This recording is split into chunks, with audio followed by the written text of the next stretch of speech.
Minister of Labour and Employment, Chris Ngige, allegedly said that the demand of labour over the implementation of the new minimum wage could cost the federal government 580 billion naira annually. Yeah. As a result of this, the government may have to lay off some workers so that they can meet their demands. Now, obviously, this is pressure on the part of labour. I'd like to hear your thoughts on this, because they're saying that if they're going to have to incur additional 580 billion on the recurrent expenditure, that's going to weigh on the entire budget. So let's call us on 070-806-6814. You can also tweet us at TVC Connect. Please hashtag your view TVC so we can read your tweets. We'd like to hear your thoughts on this, because he's suggesting that if they are being forced to implement it exactly as it is, they might have to lay off some workers. And I'd like to come to the ladies on this. When you heard this, what are your thoughts on this? Well, I thought, okay, maybe he's talking about maybe laying off more senators, laying off more, people that really get a chunk of the money that don't seem to give in so much.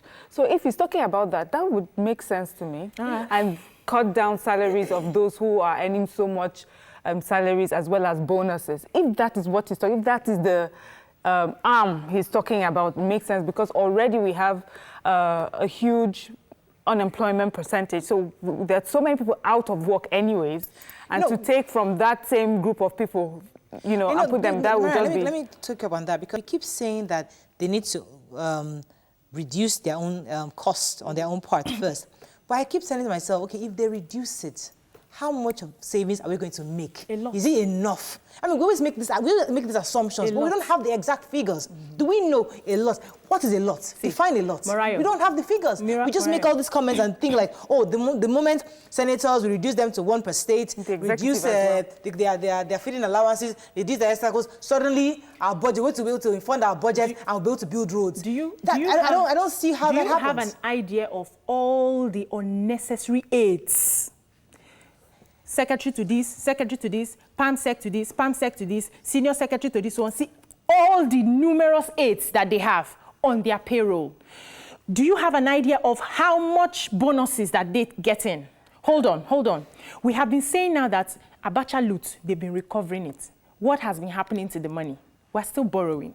So I think we need to call ourselves to order. We need to, put our priorities first. Who are we working for in the country? Are we serving the people we are supposed to be serving, or we are working towards our interests? Because if there is a will, there is a way. If you say, okay, let us cut down on the cost of governance, there is no country I know today that spends as much as Nigeria, that is even a poor country, to service their governance. Good morning. Thanks for calling. Go ahead, please. Mario, good morning. Morning. I like the topic, but the problem of your co-workers there, they are only how much the budget of National Assembly. I'm not supporting their money they are collecting, 120 billion a year. We are talking about 500 billion in addition to budget. Why these laborers are not talking about their children will get jobs? Some of them have 3-4 children graduate at home. Why are they after increment of their salary? Why can't they inform the government to increase the workforce so that their children can get jobs instead of increasing their own salary all the time? If you use 500 billion to employ people, you know how many millions of Nigerian graduates will development their business. Mr. Laika, with the present situation, if we increase workforce, we will be able to pay. Exactly. I still worry that we keep on making demands of labor to fight for us, but it seems that we're not willing to make our own sacrifice. And I understand that the argument of sacrifice first before I sacrifice. Yes. I get that. Sacrifice together. Morayo, people are suffering out there. The average so let me I'll come to you, okay. You are right. People are suffering. And that's why the government has agreed that level 1 to 6 should have the effective, should start. Those of you who seem to be at least somewhat okay, for now, accept 9% increment. But we're saying no. On what basis? So the thing is that we must be considerate. The truth is that the real conversation is that the governors have not been profitable within their states. Yes, their revenue has been poor. Yeah.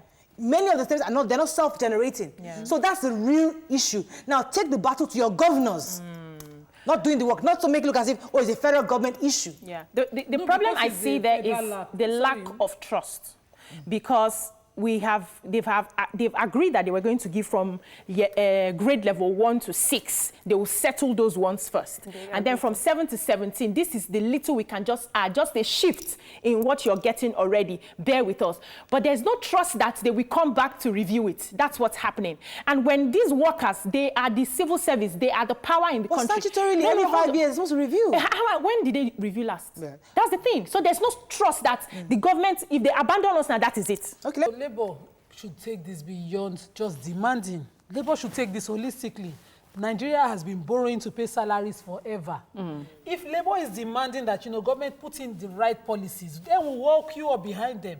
But governors are saying, we'll keep borrowing to pay salaries, and Labour is saying, go ahead and borrow. What will be the total outcome at the end of the day? We are indebted to countries. We had to get, a debt waiver under Obasanjo about 20 years ago. We're back there. If we are looking, and that's what I expect Labour to do. Well, Labour should be constantly, beyond 5 years, every 5 years, asking for the laws to be amended.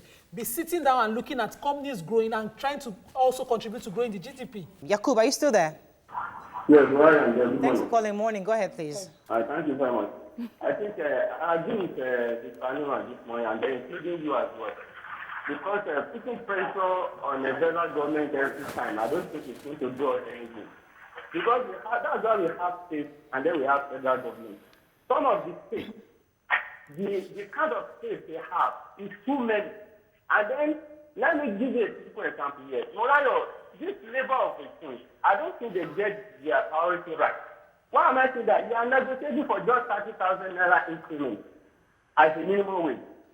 You did not put a pressure on the federal government and states, including, that the security force that you are getting, how do you spend this security force? No, was never seen so. And then you are bargaining for 30,000 naira as a minimum wage, where the federal government also closes down borders. And then they will not make sure that the rest of the thing, the local rights made, it's a matter for us to be affected as a 10,000 naira, 8,000 naira. When you are not bargaining for 30,000 naira, if you take this same 30,000 naira to market today, they are going to get local rights at of 18,000 naira and 18,000 naira. How much to me? You transport yourself to the work, you come back, you pay your children's school fee. How do you go to manage that money? And then enough? million running calculators debt. We are not saying anything about that. They are bargaining for that.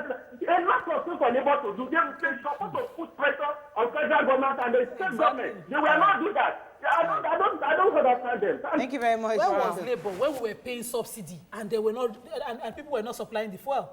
Where was Labour when government was diverting our monies for and corruption was flying high? Why are we demanding this today when we've not even done enough to check all the excesses that we ought to check? This is a pressure group, and their job is beyond demanding 5 years increment of the minimum wage. Okay. So Nima, you know that people are saying that this is more like we have been scammed once again.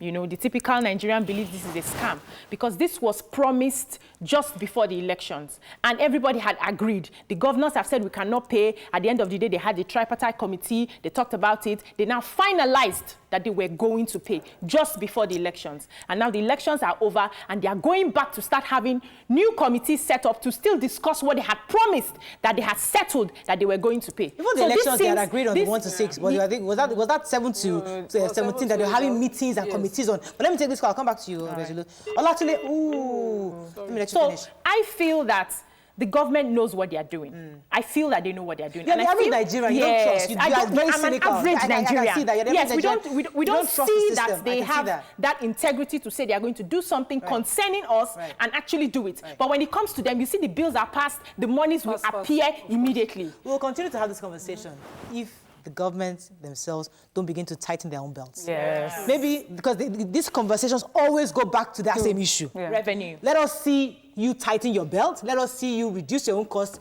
And then maybe we can begin, because the truth is that whether we like it or not. An easier conversation. Yes. If we come tomorrow, if the minister comes and says, this is what we have done concerning the budget for the National Assembly, the executives, and everything. And this is what we're asking Nigerians to do for 5 years. You'll be surprised the sort of support that we would get. And I do not know why we don't think that way.